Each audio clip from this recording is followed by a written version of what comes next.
Good morning everyone. I hope all of you are fine, isn't it? Okay. So, shall we start today's class? Fine. Okay. So, today we'll begin a new chapter. Okay. So, before revealing the name of the chapter, I would like to ask you one question. Okay, I'll give you one question and you have to give answer for that. Alright? Yeah. I'm pretty sure that you will definitely give answer to this question because it's a very simple question. So this is the question. What is a constitution? Anyone? Can anyone give me the answer? What is a constitution? Yes, very good. That's a right answer. A constitution is the fundamental law of a land which includes the powers and functions of the government and duties and responsibilities of the citizens. Clear? Yes. So today we are going to learn a new chapter, that is chapter 4, Indian Constitution, Rights and Duties.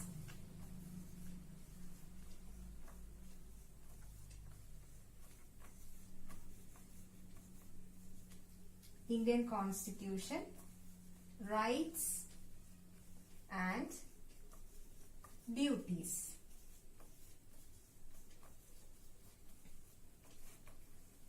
So just now we have seen the definition of a constitution, and we all know that the constitution of our own country, that is the Constitution of India, is the world's longest written constitution. You are aware of that already. Then let me ask you one question. Which country has the oldest and first written constitution in the world? Let me repeat the question. Which country has the oldest and first written constitution in the world? Anyone? Can anyone give me the answer? Very good. America. The answer is America. Just now I have told a term, that is written constitution. Do you know what is a written constitution? I think you have already studied in your previous classes what is written constitution. Do you remember that? No. Fine. It's okay. So let's see what is a written constitution. A written constitution is a formal document defining the nature of the constitutional settlement, the rules that govern the political system, and rights of citizens and governments in a codified form. We have just seen what is a written constitution. I hope it's clear to you. Now I'll give you a small activity. You have to write down the names of different countries which have a written constitution. Quickly, you have to write it down. Now, can you tell me one by one the names of those countries which have the written constitution? One by one. Yes, come on. The first one. The first example is very simple because I have already told you that. Yeah, America. Then Australia. Right answer. Australia. So you remember what you have learned in your previous classes. Very good. Then next one, Brazil. Yes, right answer. Then one more example. Can you give one more example? No, you don't remember. Okay, fine. All right. Next we have South Africa. South Africa also have a written constitution. Okay, so that's all about the written constitution. Now let's see about unwritten constitution. An unwritten constitution is the one in which no provisions or laws of the constitution are set in writing, but they are documented despite not being incorporated in a single book. Now, on the screen, you can see the preamble of Indian Constitution. Please read it out. We, the people of India, having solemnly resolved to constitute India into a sovereign, socialist, secular, democratic republic, and to secure to all its citizens justice, social, economic, and political, liberty of thought, expression, belief, faith, and worship, equality of status and of opportunity, and to promote among them all fraternity, assuring the dignity of the individual and the unity and integrity of the nation. In our Constituent Assembly, this 26th day of November 1949, do hereby adopt, enact, and give to ourselves this Constitution. Hope you all have read the preamble of the Indian Constitution. You might have noticed certain objectives which are mentioned in the preamble of the Constitution. Which are they? Which are those objectives? Yeah, sovereignty, then socialism, then secularism, next one democracy, and the last one more objective, yeah, that is republic. So these are the main objectives which are mentioned in the preamble of our Indian Constitution. I will give you one more activity, that is you have to write the definitions of these objectives. What is meant by these objectives? What is meant by sovereignty? What is meant by socialism? And so on. You have to note it down. Let's discuss the objectives in detail one by one. The first one is sovereignty. Sovereignty is the complete power to take decisions in internal and external affairs. Then comes the socialism. Here it means that the social justice is ensured by minimizing the social, political and economic inequalities that exist in the society. Here is secularism. Secularism, here it means that each and every citizen has the right to propagate and profess a religion of their own choice.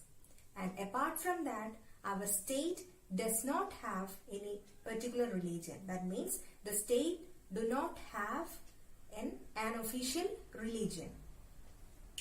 Then comes democracy. What is meant by democracy? We know that.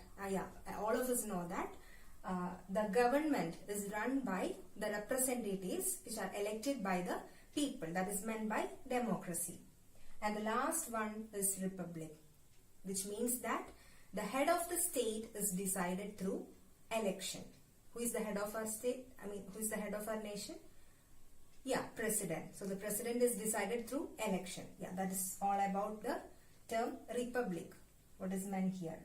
So these are the main objectives of the preamble of our Indian Constitution. So it means that our country, India, is a sovereign, socialist, secular, democratic republic which is explicitly stated in the preamble of our Constitution. Now, on the screen, you can see the images of two important personalities. Please try to identify them.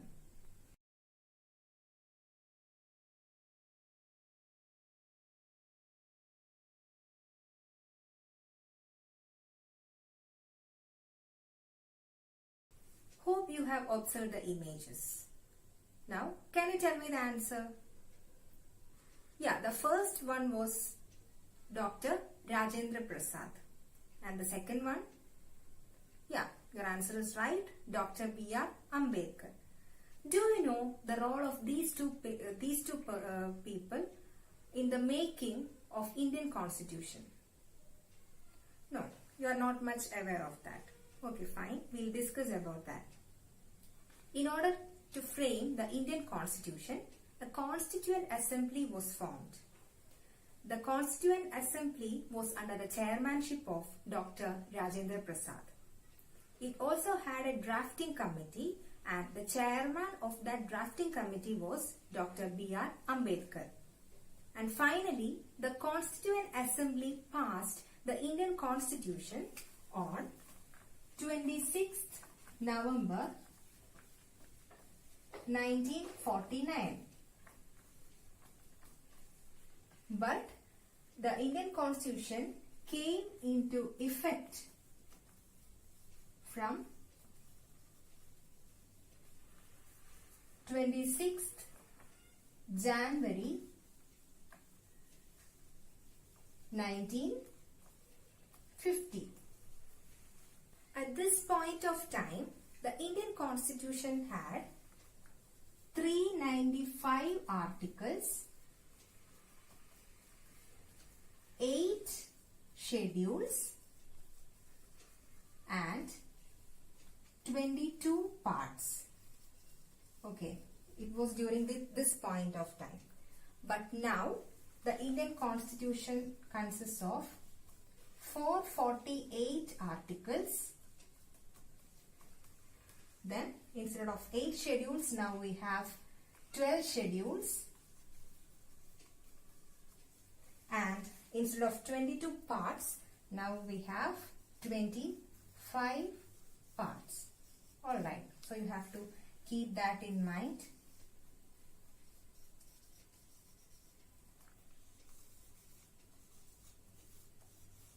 This is the difference. This was during this point of time, and this is during nowadays.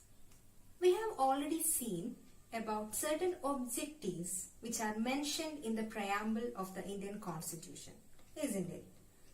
So there are certain provisions for achieving these objectives.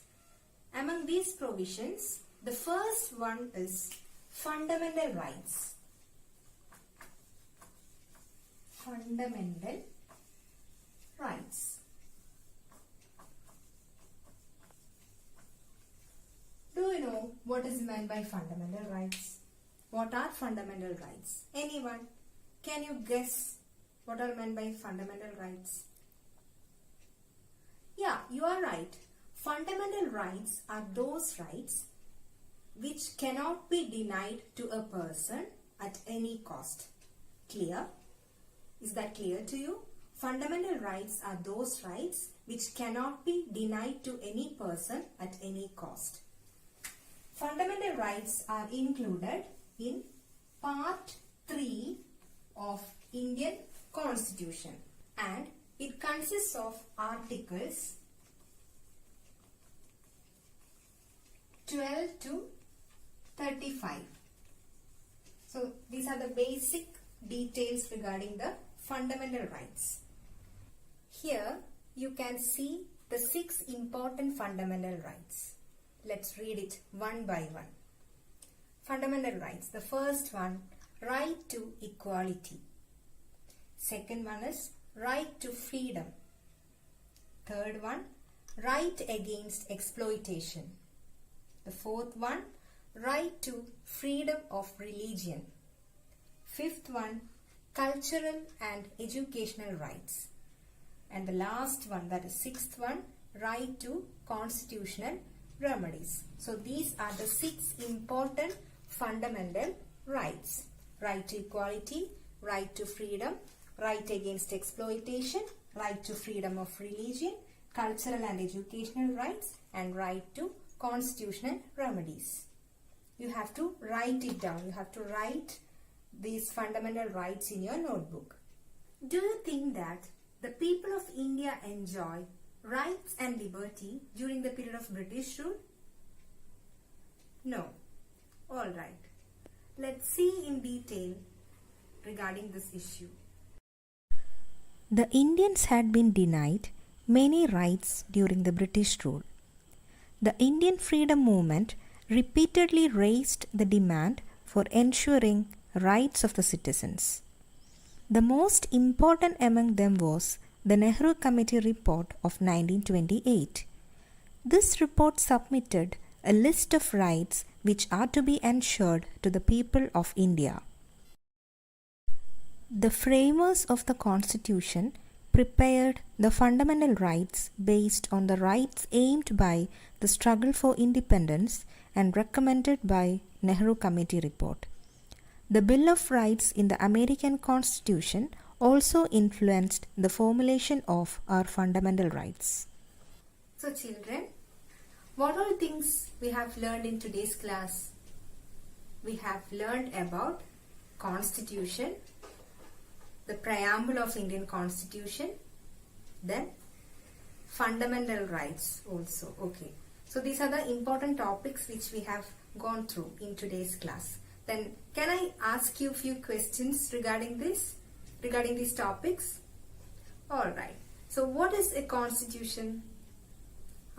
The constitution is a fundamental law of a land which includes the powers and functions of the government and rights and responsibilities or the rights and duties of the citizens. Alright.